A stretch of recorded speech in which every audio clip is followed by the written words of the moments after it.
The Oregon Ducks are about to be under the national microscope here over the next couple of weeks. What will America see when they watch? I think it'll be pretty good. Locked on Big Ten starts right now.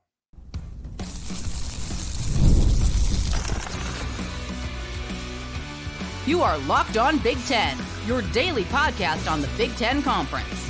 Part of the Locked On Podcast Network, your team every day. Welcome to Locked On Big Ten. I'm Greg Schiano, coming up on 40 years as a sports talk show host and play-by-play announcer. I want to thank you for making us your first listen each and every day. We're free and available wherever you get your podcast and on YouTube, part of the Locked On Podcast Network, your team every day. And today's episode is brought to you by FanDuel. Place your first $5 bet and you'll get started with $200 in bonus bets guaranteed. Visit FanDuel.com to get started.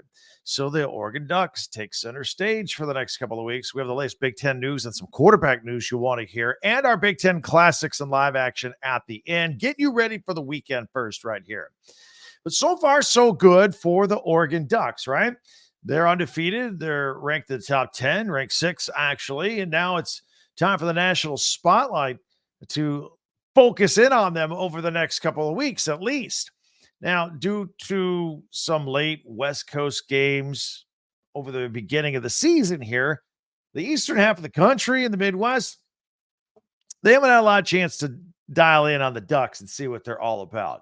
So that's all going to change starting Friday night, 9 o'clock Eastern. They got a game against the Michigan State Spartans in a nationally televised broadcast on Fox, Friday Night Lights. That's your first look. That's your warm-up, if you will, to see what they're all about. Personally, I think it's going to be great for Spartans fans and all of the Big Ten fans, everybody else, to kind of get a picture of what Autzen Stadium is really all about. It's a smaller stadium, and if I'm not mistaken, it might be the smallest or second smallest in the Big Ten, but it might be one of the loudest. It's a great atmosphere out there, especially with a night game, and it's going to be part of the landscape now for the Big Ten moving forward. So that's all good. Now, hopefully for Ducks fans, Dan Lanning's crew, they better be hyper-focused and not looking ahead because they got the big one the following week. That's another one that's going to be on a national scale. Everyone's going to be watching, and because that's the game that we've all circled, October 12th, Autzen Stadium, the Ducks, the Ohio State Buckeyes, everything right there. That's next week. So that game, by the way, on October 12th, that could be part one, right? Many of us, including myself, think there's a pretty good chance that that's going to be a repeat, part 2 in the Big Ten Championship. And who knows, part 3, they may play a third time in the college football playoffs, the way that shakes out. But we have plenty of time to iron that out down the stretch. And I know other teams, maybe Ohio State's going to be in that Big Ten Championship. And I talk about Oregon. I know people who are fans of Penn State and Michigan and USC and Iowa and Nebraska and Rutgers and even Indiana. They're going, wait a minute. We're in the mix here. Yes, you are. We're very early in the season to be talking about that. But following Oregon's games against the Spartans and the Buckeyes, Oregon gets a schedule break, if you will. Not a bye, but they do play Purdue. And Purdue's a hot mess right now. Then they have back-to-back games with Illinois and Michigan. So by the time we get to the 1st of November, frankly by October 12th, but definitely by the beginning of November, I think we're going to know exactly what the Oregon Ducks are and what they're going to be moving forward in 2024. And, what's not to love about their chances? They got a lot of great things to talk about. Dan Lanning, first of all, is a solid coach. He knows how to recruit. And his quarterback, Dylan Gabriel. When you have a good coach-quarterback combo, that's half the battle right there. Gabriel's stats, pretty good. As good as anybody's. In some cases, the best. He's completed 81.5% of his passes so far. It's incredible. He's thrown for almost 1,200 yards, 9 touchdowns, and just 1 interception. And he's rushed for a couple more touchdowns as well. His favorite target, Tez Johnson, is one of the most dangerous weapons in college football. He's got 33 catches, 311 yards, 4 touchdowns, and he also returns punts and has big play possibilities there every time he touches the ball. Great weapon for the Ducks. Also have running back Jordan James. He's averaging 6 yards a rush. He's got 4 touchdowns already. So they can do it in the air. They can do it in the ground. They can do it with special teams. They can get you a lot of ways. Defensively, the Ducks, statistically anyway, are not quite as strong as they were last year, but they seem to be coming into form a little bit. They have 11 sacks, 24 pass deflections already, and 4 interceptions on the year. Speaking of interceptions, their opponent, Spartans quarterback, Aiden Childs, very talented athlete, but he's thrown 8 interceptions already this season. He's been kind of a turnover machine so far, and the Ducks secondary is going to try to take advantage of that. It'll be interesting to see, a little sidebar story, if you will. Spartans' first-year head coach, Jonathan Smith, his quarterback, Childs, and his tight end, Jack Belling, they all came from Oregon State just in this past offseason. So maybe they'll be bringing a little bit of the old Oregon State rivalry inside here, bringing it out on the football field for this game. Things like that are hard to forget and turn off. Michigan State, so far, is a tough team to figure out. I mean, that in a good way, really. I mean, this program is doing a complete 180 from the Mel Tucker disaster from last season. I guess it's hard to believe that it was just about this time last year that all that was going on. And it's in some ways, it's been a really long year for Spartan fans, that's for sure. After winning their season opener 16-10 against Florida Atlantic, you got a nice road win at Maryland, which surprised a lot of people, myself included. Maryland's a good football team. And then they blew out Prairie View 40-0. Well, because it was Prairie View. By the way, the line was 40.5. They missed out on covering by 0.5 point, but that's for another day. Then they went to Boston College, and they gave Boston College all they could handle. It was in the rain. It was on their emotional red bandana day that they do every year to honor 9/11. And they had the lead late. They lost it 23-19. And yes, Aiden Childs, 3 more interceptions in that game was the main reason they didn't come out with a W out there. Otherwise, they're good enough to hang with some of these teams. Then they took their medicine last week and they played Ohio State. They lost 38-7, but we can spin zone that a little bit if we want to be positive. That was Ohio State's closest game of the year, 38-7. And 38 points was 14 points below the average that Ohio State usually scores, right? Something to build on. Childs did a better job of taking care of the ball. Only 1 interception in the game. So look at Childs a little bit here. I mean, again, just a raw athlete, really good, a lot of talent. I think he's going to be pretty decent. But he really hasn't figured out a go-to guy yet. At least one hasn't emerged yet for the Spartans. They've got 4 receivers by committee so far, although freshman Nick Marsh does show some big playability. He's got good size, too. It's 6'3", 209 pounds. I think he could be a good one. There's tight end Belling that we mentioned earlier. He has 13 catches, but he's yet to find the end zone yet. So they're still working through some things there at Michigan State. But again, I think they're in a better foundational position than they were this time last year. Where the Spartans could be a factor in this game against Oregon is with their pass rush. They got 15 sacks so far. Senior linebacker Jordan Turner, he's got 3 sacks already, as does 6'4" senior defensive lineman Chris Bogle. So they can put some pressure on the quarterback. And that pressure has led to 5 interceptions so far this year, led by Charles Brantley, defensive back. He's got 2. He was the one, you'll remember, he had the 100-yard pick 6 against Prairie View we highlighted here on this podcast as well. So I think the Spartans can pose some challenges defensively with their pass rush and their secondary in this game. We'll see how they do against the Oregon offense in this.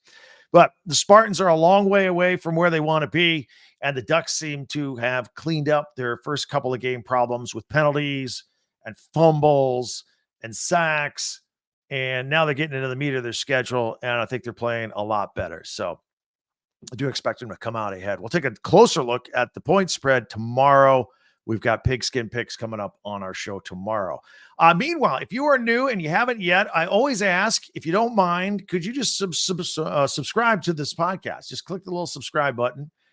It's free and it doesn't require any further information, but it keeps you and I locked in every day because we're out here every day talking Big Ten And also ask you to share word of mouth. If you hit that little curved share arrow and send this to a friend of yours, hey, you might like this. This guy talks Big Ten every day. You're a Big Ten alum. You might like it. Something like that. I would love it. If you could subscribe, share, follow, and like Locked On Big Ten, wherever you get your podcasts. That way you get the latest episode of this podcast as soon as it becomes available each and every day.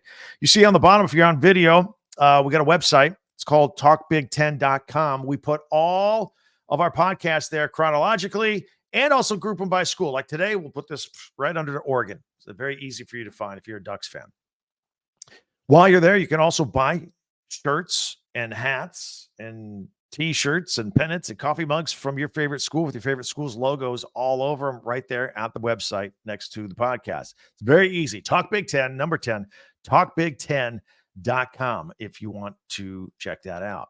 All right. Got a lot of interesting news, some quarterback news, Michigan and UCLA, kicking concerns, sort of, at Penn State. And maybe there's somebody on that Iowa football team that knows how to beat Ohio State this weekend. We'll have all that coming up, and then our Big Ten classics right here on Locked On Big Ten.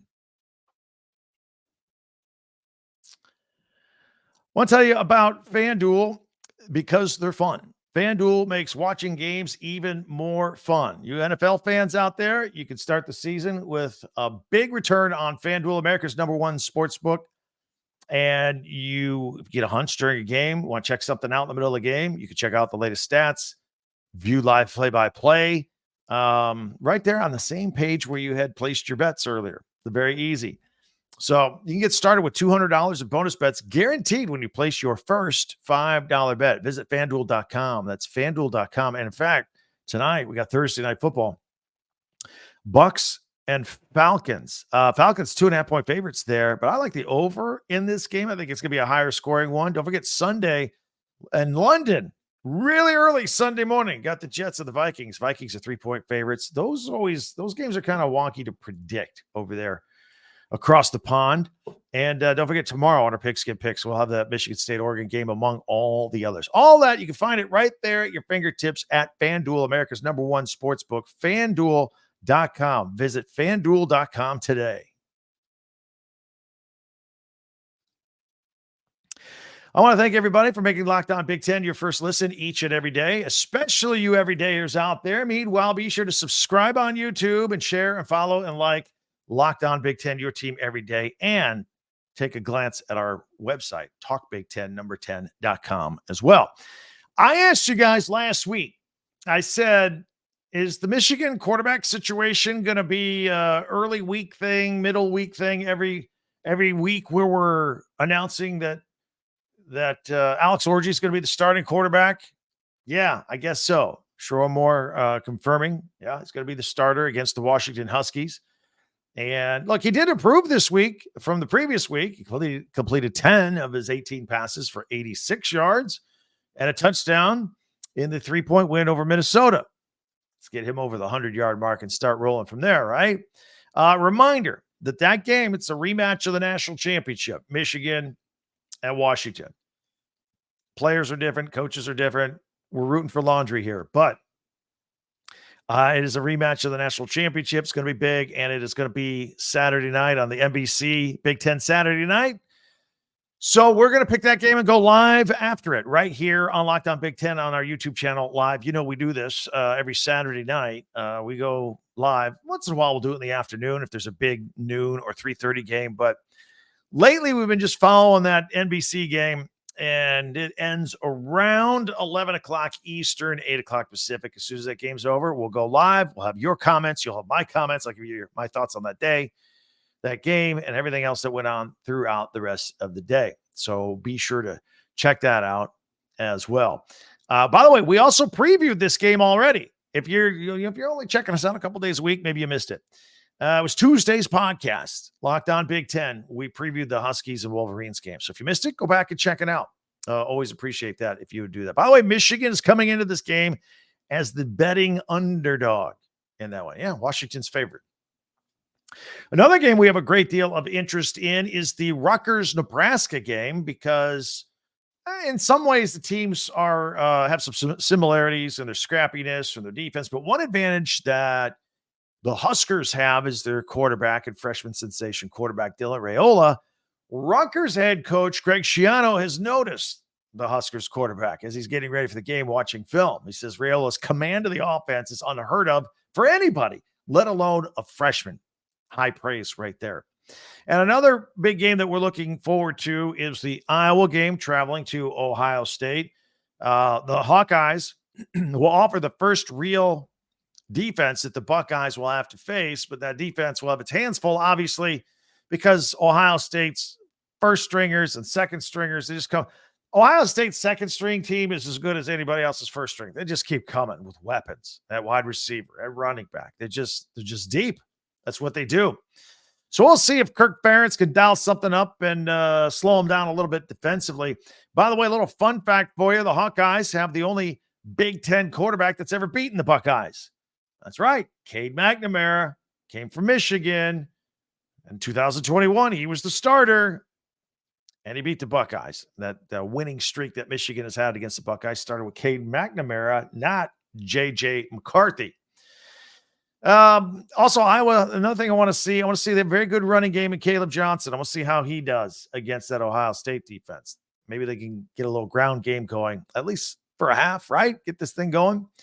James Franklin and the Nittany Lions are coming off that primetime sort of whiteout win against a ranked Illinois team, and now a struggling UCLA team is coming to Happy Valley. By the way, UCLA is 4-1 in their last 5 games in this series, dating back to the non-conference days. Franklin spoke pretty highly about his relationship with UCLA offensive coordinator Eric Bieniemy, and they've struggled, though. But Franklin is a little more concerned about his field goal game. He won't say he has a problem with the kicking game. He goes, I don't say we have a problem with the kicking game because our kickoffs are great and our extra points are great and our punting is great. But field goals, that's a problem. All right, we're splitting hairs on semantics with what he's saying, but Penn State is 1 for 4 on field goals in that 40 to 49-yard range that you have to be solid in. As far as UCLA goes, they got bigger problems at kicker. Their quarterback, Ethan Garbers, got banged up against Oregon last week, had to leave the game for a bit. And the Bruins are not sure if he's going to be available for the Penn State game. But Garbers has told the coaching staff, I'm not missing the Penn State game. You're ridiculous. I'm playing. So they're easing him in through practice this week, but Deshaun Foster is giving Justin Martin, his backup, some more snaps during practice just in case. Hey, I don't blame him. Ethan Garbers, we want to go play at Penn State out there at Happy Valley. Who would want to miss that? So anyway, as we look ahead to the weekend, we're not affiliated with the Big Ten Network, but we obviously have the same interests. So we like to point out Big Ten Classics that they air and Big Ten Live Action. I believe they have a triple header on Saturday, a Big Ten football game. So we'll line all that up for you. That's all coming up right here in just 1 minute here on Locked On Big Ten.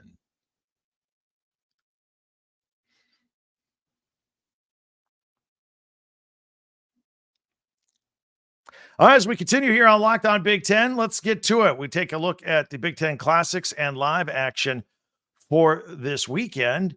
And we always do this each and every week. By the way, if you're new to our podcast, we like to do a bunch of different things at the end of the podcast. We always have different features. On Mondays, it's our top 10, my top 10 Big Ten observations from the games that went on.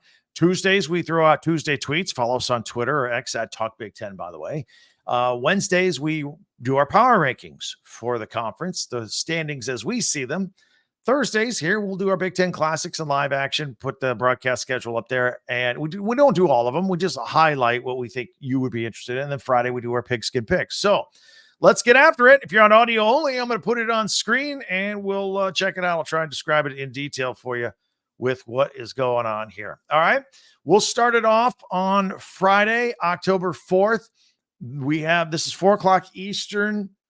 They have a Wisconsin football classic. Since Wisconsin and Purdue are playing this week, they're going to throw an old Wisconsin at Purdue game from 2004. Scott Starks returning a Purdue fumble for a 40-yard touchdown in the final minutes to help lift the 10th-ranked Badgers to a 2017 win over the 5th-ranked Boilermakers. How about that? Gosh, can you remember a day when the Badgers were a top 10 team and Purdue was a top 5 team? It's hard to remember, right? At 7:00 Eastern, we've got Big Ten women's volleyball. Oregon at Penn State. They like to run a lot of volleyball on Friday nights. 9:00 more. Washington at Iowa. Moving ahead to Saturday, the Big Ten Network's going to do their Big Ten tailgate from Northwestern ahead of the Indiana Northwestern game, and this will be a home game for the broadcast crew out of Northbrook, Illinois. Getting to go see do a thing on campus there. Remember, they tore down Ryan Field. They're rebuilding it. It's going to take a couple years to get their stadium back. So they've put together a temporary 15,000 seat stadium. It's kind of cozy right there on the shores of Lake Michigan on campus where the lacrosse and soccer field currently is. They got a little football stadium there. Anyway, if the weather's nice, I haven't looked at the forecast. Should be a glorious day out there for a Big Ten tailgate show, and that's at 10:00 Eastern. And then they will head into their Big Ten countdown to kickoff, bouncing around the conference. That all starts at 11:30 Eastern time. And then it is a triple header of football, Big Ten football on Saturday. They started off at 12:00 with Purdue at Wisconsin. We just mentioned the Purdue-Wisconsin Big Ten Classic. And moving ahead, then after that game, they will have the Indiana Northwestern game that they'll spend most of the morning promoting. Indiana could go 6-0 with a win for Kurt Signetti's crew out there. And then at 7:30 Eastern time, 4:30 Pacific, more Big Ten football, Southern Cal at Minnesota. Look, I point this out. I think this will be a tougher game for USC than maybe some people think. I'll also point out that these are Michigan's last 2 opponents. Michigan beat both of them at Michigan, both of them by 3 points. So maybe they're pretty even in talent. Who knows? And maybe give Minnesota a slight advantage or a point or two of consideration because it's at home. I think it's going to be a tough battle for USC. We'll see. Even though they have a better quarterback and better receivers, Minnesota's got a decent running game and some decent defensive players. So that's the third game in the Big Ten triple header. I think there's a lot of good storylines to watch throughout the day with all of that. And then on Sundays, we've told you this before, the Big Ten Network puts on what they call Big Ten football in 60. They chop up the highlights from snap to snap to snap. And you can watch a condensed game in 60 minutes. And they've done a better job here of telling in advance who they're going to put in what slot. So here's what we have so far. At 12 noon Eastern time, their Big Ten football in 60. They're going to redo the Ohio State game. And then at 2:00 Eastern, Rutgers at Nebraska. That leads into 4:00 later on. They'll have the UCLA Penn State game. Again, all edited up into 60-second pack or 60-minute package. I may have said seconds earlier. And snap to snap, every snap of the game. 5:00, they got Michigan State at Oregon from the Friday night game. And then at 9:30 Eastern time, they'll re-edit up that Purdue at Wisconsin game. So there you have it. We start off our Big Ten Classics with Wisconsin-Purdue Big Ten Classic, and we close it out with the Big Ten Football in 60, sandwiched in between the triple header on Saturday. Again, with Purdue at Wisconsin, Indiana at Northwestern, and USC at Minnesota. Promises to be a big, big weekend of Big Ten football. We're very excited about it. We'll cover it wall to wall. Tomorrow, we're going to look at every game. We kind of do previews going into the weekend so that everybody's got something on the record there, plus our pigskin picks of all the games. Can't wait. We're going to do that. Might do a little deeper dive, I think, on the Iowa-Ohio State game. I find that interesting as well. But go back and check out some of our other podcasts. We previewed some of the other games earlier in the week. If you want to go check it out, it's on our website, talkbig10.com. Follow me on Twitter at talkbig10 as well. And as always like your comments on YouTube. Get them going back and forth. And that actually exposes our podcast to other people the more you do that. So that would be great if you did that and have some fun with it. Getting ready for the weekend.